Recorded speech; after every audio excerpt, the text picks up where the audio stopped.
Hi, welcome to the video. Make sure to like and subscribe if you enjoy, and comment your thoughts and opinions on the stories. Let's get started.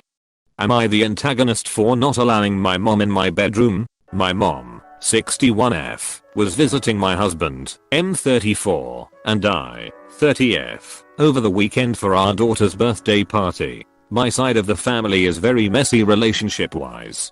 There's been abuse, divorce and a lot of cruelty. I currently am NC with my sister because of past abuse. After dinner, I went into my master bedroom to have a shower and wind down, only to find my mom FaceTiming my sister in my bedroom. We've asked her not to talk to her around our kids because we're not ready to have that conversation with them. She's crossed this boundary a few times. Finding her in my room talking to someone who caused a lot of damage really upset me. I kicked her out of my room after telling her to have some respect for my privacy and get out because I'm having a shower. While I was in the shower, she stormed to the guest bedroom and began throwing her things into her bags and ranting about me to my husband in front of my kids. She told my husband that he deserved better than me, that I needed to just get over my abuse, that I was pretentious, that she was never going to visit us again, and that I would never be welcome in her home, but that he was always welcome to visit with the kids. She also insinuated that he should leave me or check me into a mental hospital. She then stormed off to her car and left. 4-hour drive home for her. I came out of the shower to my 3 kids sobbing because Nana just left and didn't understand why. It took 3 hours to settle them down. Am I the asshole for telling her to leave my bedroom? Now for the top comments. Really odd your mom would go into your bedroom to make a call. Really, why wouldn't she do this in the guest room? And if she knew you were no contact, she would have respectfully left the house to call someone you are no contact with. It's that basic. Sounds like your mom is toxic too, and she's trying to ruin your relationship. This sounds awful and your poor kids has to deal with this drama. Also, a bedroom is a personal private room. This is really odd and makes one think she might have been doing something else. Is anything missing? Photos? Family items? This invasion of your and husband's privacy is awful, and your mom's reaction tells you something. A normal reaction would have been an apology to you. She told my husband that our bedroom had a charging cord. She was looking for any excuse, I think, to blow up at me. She's always said nasty things about me to my husband. When we got engaged, she said it was too bad my hubby was marrying me because he'd be great for my older sister. Lots of issues. This was the final nail in the coffin. Hurt me? I'll take it. Hurt my kids? Never getting near them again. NTA. Maybe she assumed that because it wasn't around the kids, it would be okay. But that still feels like a clear violation of the boundaries you'd discussed with her multiple times. At that, even if she felt your reaction to her was too much, which I personally don't, her reaction to your reaction was unnecessarily spiteful and overblown. From what you've said here, I'm sorry that your kids got caught up in this. That's really why your mother's actions upset me personally, since it ended up affecting them. I hope you don't blame yourself for that. Am I the antagonist for asking another parent to encourage their child to share? Got a quick and petty one for you guys. I, 30F, took my daughter, 2, to a local splash pad to play on the water and socialize. I usually bring 5-7 toys and allow my child to barter and trade with them as she pleases. She is able to talk, ask for things with please and thank you. We teach her sharing, respect, giving body space and other manners. Today my child was the only kid at the pad until another 2-year-old arrived. My daughter had her toys scattered around with a dinosaur and a fish in her hand. She ran up to the newcomer and offered up her toys. The little girl accepted my daughter's dino and fish, then went about collecting all the other toys. She eventually had a hoard of all and observing. My daughter was running in the water for a few minutes and didn't mind at all, but soon she wanted a toy. She went up to the girl and asked, please toy. The girl blocked the pile of toys, clearly not wanting to share. My daughter knows to respect people and won't push or pull to get her way. She will ask so nicely, then have a meltdown tantrum. She asked the girl a few more times, then looked over to me like, what gives? I could tell she didn't understand that the other girl wasn't sharing or respecting her requests. I walked up and said, "Can you share some of the toys?" And the little girl started to try and pick up all of the toys. I asked the mom, "Can you encourage her to share?" Other mom, "I'd like to see how they work this out." Me, "No, I'd like my daughter to have some toys now." The other mom snatched the dino from her kid and handed it to mine with a huff. Am I the antagonist for not letting the kids work it out? Now for the top comments. You had me at the title. Not going to lie, not the a-hole. I don't believe in forcing children to share as a general rule. However, what you describe is your daughter offering to share a couple of toys and the little girl stealing all of your daughter's toys and refusing to give them back. This wasn't a situation about sharing. This is about the other parent being shitty and not teaching her daughter to respect other people's belongings. NTA. Op. I was always that mom who brought toys and shared with everyone. But I have a couple kids who did exactly what this child did, and their parents were exactly the same way. Basically said their kid didn't have to share. So, I took all the toys and said we were no longer sharing them with that kid. They're your kid's toys and your kid also has to learn they don't deserve to be walked all over.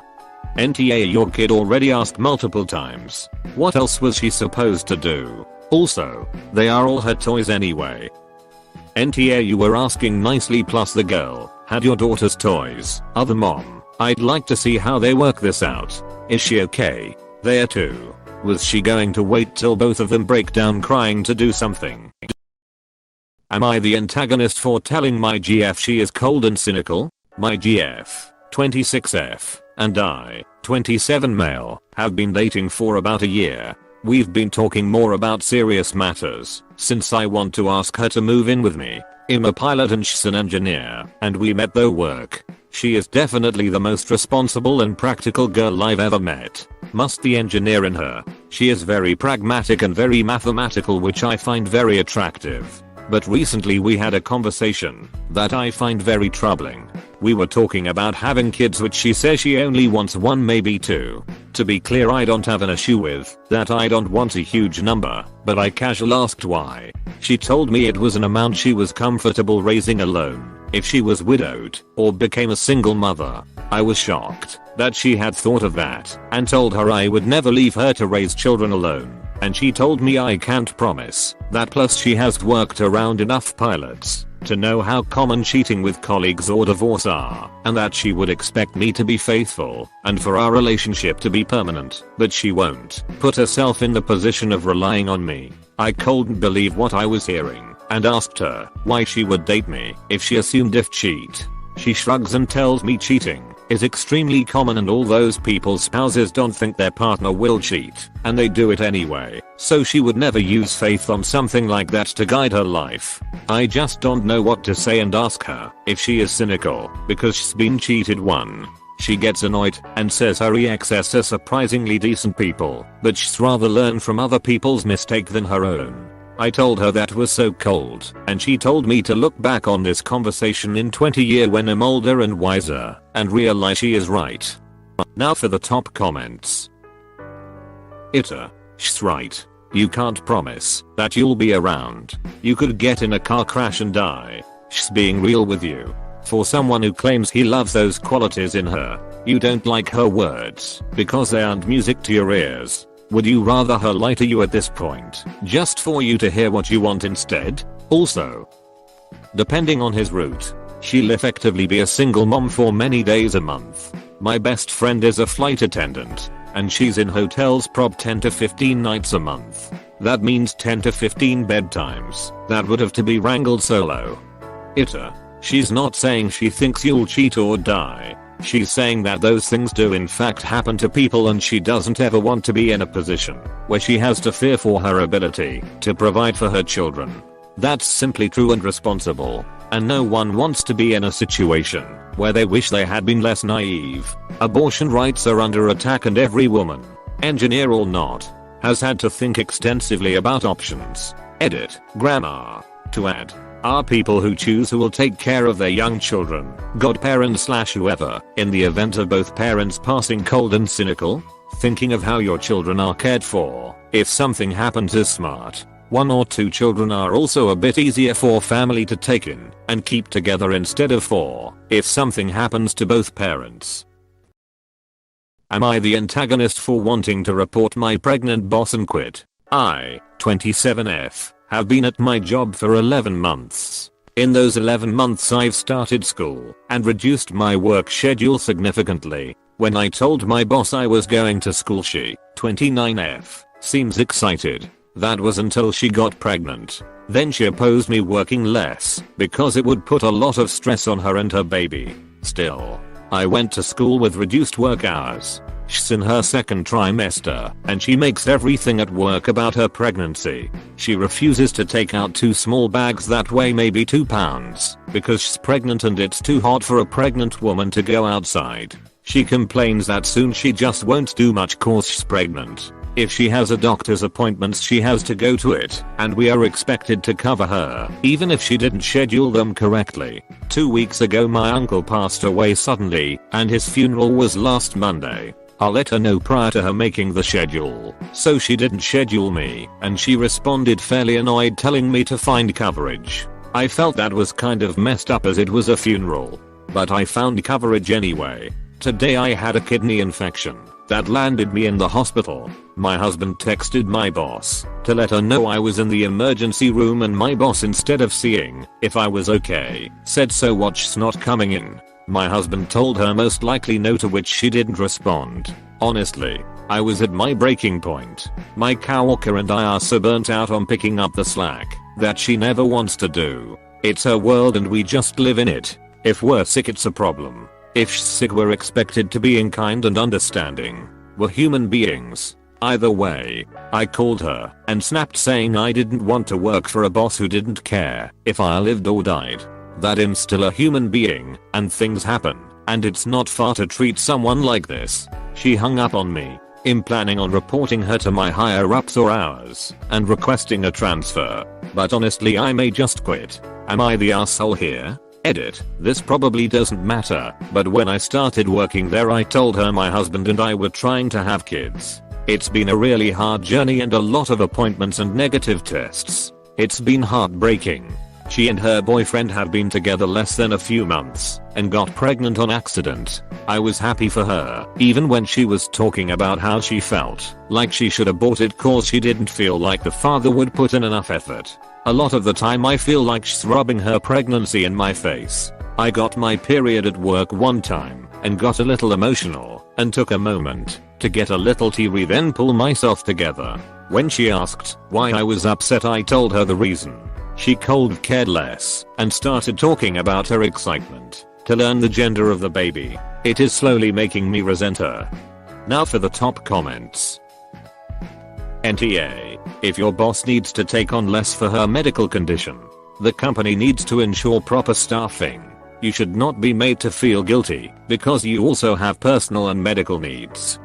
But let management know. Contact hours and detail examples. Include your resignation because of her if you still want to quit. Either way, I would start the job hunt now. NTA. Being pregnant does not excuse you from having empathy and being kind. You had a literal infection. You're not in the wrong here. Kidney infections are disabling and dangerous, not the a-hole.